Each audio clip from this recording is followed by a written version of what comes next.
Muito bem, queridos, mais um dia dessa nova série falando sobre o encontro de Jesus com a mulher samaritana no poço de Jacó, principalmente João capítulo 4, versículo 23, que nós sabemos bem que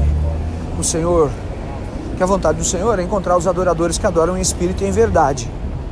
E para quando que aquela transformação e mudança na vida daquela mulher estava designada a partir de agora, ou desde sempre. Para nós que discernimos a cruz, porque Jesus diz, vem a hora e já chegou, né? Então, vem a hora e já chegou, tempo de Deus. Como é que eu vou dizer? God's turn, né? Uma hora que você se posiciona e age, outra hora você se consagra e espera, outra hora você sofre e busca, né? Tem uma hora que você tem que se virar nos 30. Tem uma hora que, no caso de Jó, por exemplo, o próprio diabo teve sua chance, sua vez, né? Só que também tem uma hora que chega a vez de Deus. God's turn. E eu tenho certeza disso. Então, queridos, em nome de Jesus, a mulher samaritana, ela passou pelo divórcio das ilusões, passou pelo divórcio das frustrações, passou pelo divórcio das necessidades, mas ela também passou pelo divórcio. Ela também passou pelo divórcio, também barulho aqui onde eu tô, mas enfim, tem que aproveitar aqui a hora da inspiração. Divórcio do desespero. E quem sabe o que é o desespero, sabe bem o que isso significa. O momento onde você fica sem chão, em todo lugar que você for, você vai olhar e você vai se sentir envergonhado, envergonhada. E bate de fato um desespero. Onde está Deus? O que aconteceu? E agora? E aquele quarto casamento da mulher são medidas drásticas de desespero que as pessoas acabam vivendo e em decisões que acabam sendo tomadas ou surpreendidas por flagrantes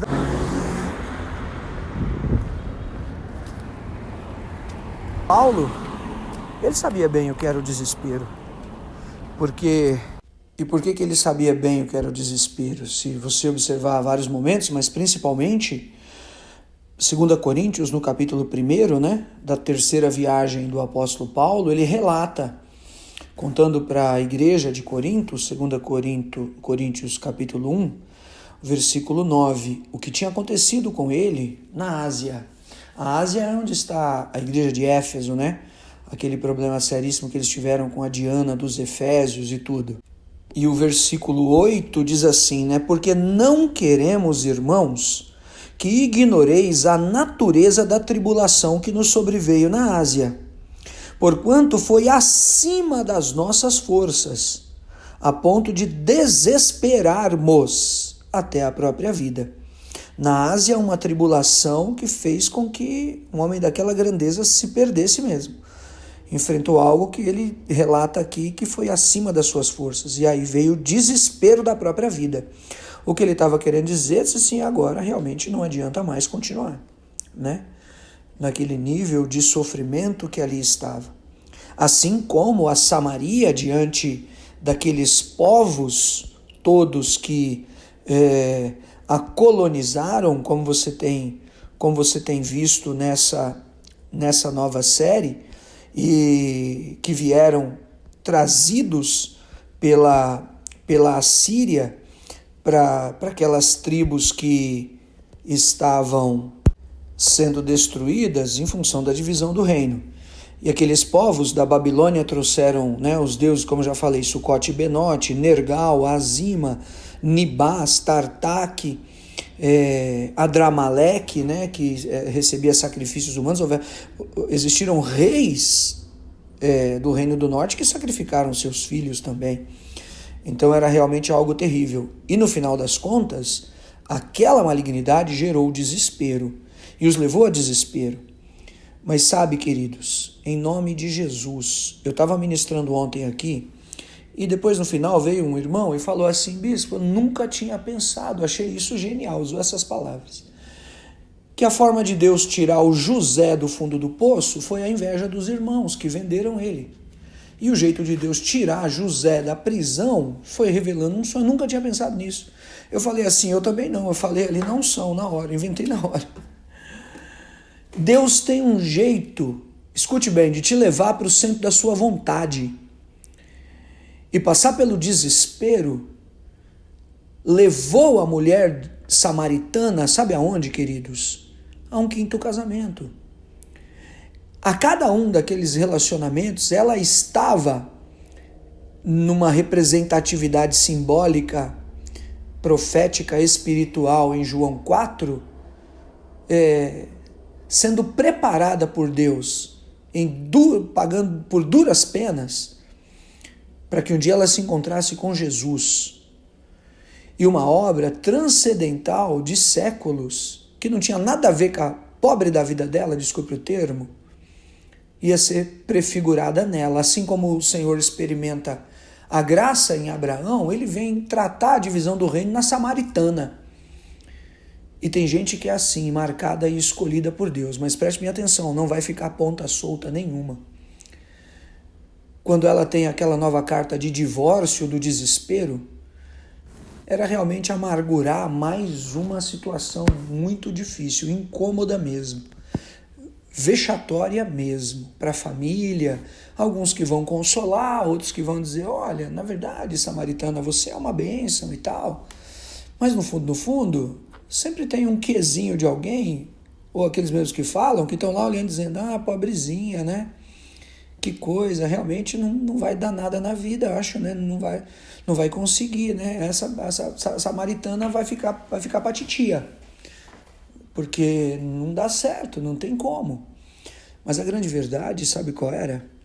A grande verdade é que Deus estava permitindo e permitiu todo aquele desgaste, todo aquele sofrimento, toda aquela vergonha e humilhação e permitiu aquele desespero que trouxe prejuízos emocionais, financeiros, de tempo perdido, de tudo mais, de confiança e etc, difíceis de serem resgatados depois.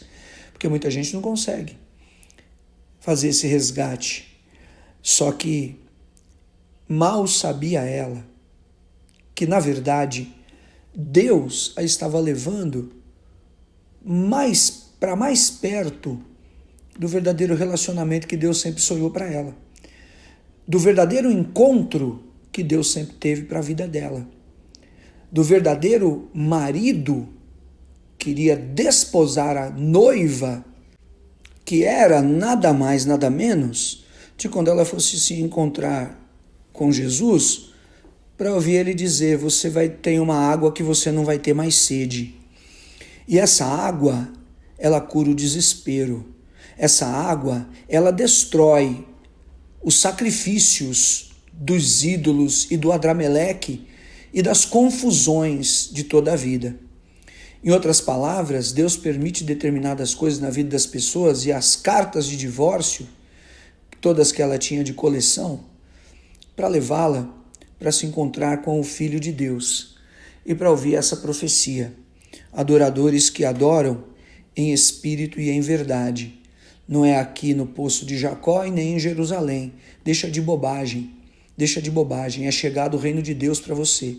Agora, esse relacionamento ele vai ser de uma maneira realmente diferente, muito mais profunda e contundente. Não vai ser da lei e não vai ser nem pela direção do sacerdote. Agora o Senhor vai marcar o teu coração para que você mesma, samaritana, não precise do nergal, não precise mais do nergal, do tartaque, da azima, do diabo. Você mesmo vai poder entrar no Santo dos Santos. Porque o sangue foi derramado pelo próprio Filho de Deus. E ele te cobre para você poder entrar. E o impressionante é que depois da discussão dela com Jesus no poço e adoradores que adoram em espírito e em verdade, a mulher responde assim, escute bem, versículo 25, João 4. Eu sei que há de vir o Messias, que será chamado Cristo. Ela sabia, como eu já disse nos áudios anteriores, era uma mulher experimentada, ela conhecia. Eu sei que vai vir o Messias, chamado Cristo, e quando ele vier, ele nos anunciará todas as coisas. No fundo, havia uma esperança dentro do coração daquela mulher, uma chama acesa, não somente em Jerusalém, mas também na Samaria, mas também, não somente no Reino do Sul, mas também no Reino do Norte, sabe? Só que daí Jesus, surpreendentemente, olha como são as coisas, gente. Jesus falou para os discípulos não dizerem para ninguém quem ele era, e até aconselhou pessoas curadas para não falar nada. Mas quando chega na samaritana, sabe o que Jesus diz? Versículo 26, disse-lhe Jesus, ela fala, eu sei que vai vir o Messias, o Cristo, disse-lhe Jesus, eu sou eu que estou falando com você. É demais, né? Pelo menos para mim. É como se o próprio Senhor tivesse vindo aqui e falando assim para você, você está ouvindo o que está sendo dito? Pois é. Muita gente não era para contar para ninguém, mas veio aqui para contar para você. E tudo é verdade. Sou eu, o Cristo, que estou falando com você. Aqui nessa fonte do poço de Jacó. Daí depois chegam os discípulos, né? E a história muda um pouco de figura. E para encerrar, Jesus destrói essa malignidade da Samaria e dos desesperos e agonias da terra. Eu conheço um homem de Deus há muitos anos, um grande bispo que nós tivemos aqui na região do Campo Belo, de Moema, que ele foi orar nos quarteirões daquela região e Deus deu para ele uma condição dele enxergar a agonia de missionários e pastores e pregadores de muitos e muitas décadas antes que vieram dos Estados Unidos e passavam naquelas regiões. E a experiência dele, ele dizia que ele ouvia o choro, ele ouvia os gritos daqueles pastores e missionários naquelas ruas ali, sendo perseguidos, sendo mortos. E não sei porquê, mas me lembrei disso. Talvez porque Jesus, quando tratava a samaritana, ele estava mesmo ouvindo o grito do desespero de samaritanos injustiçados e indefesos, ignorantes, entre aspas, pobrezinhos. Não tinham nada a ver com aquela guerra toda. Talvez lembrei disso porque Jesus estava ouvindo o choro dos séculos de Samaria que gemeu na mão da Assíria, né? Depois você sabe que veio a Babilônia, depois veio a Pérsia, depois veio a Grécia e depois viria Roma. Mas um dia a samaritana ela iria ser tomada no colo pelo noivo para entrar nas bodas do Cordeiro. E isso vai acontecer com você também. Fica com Deus.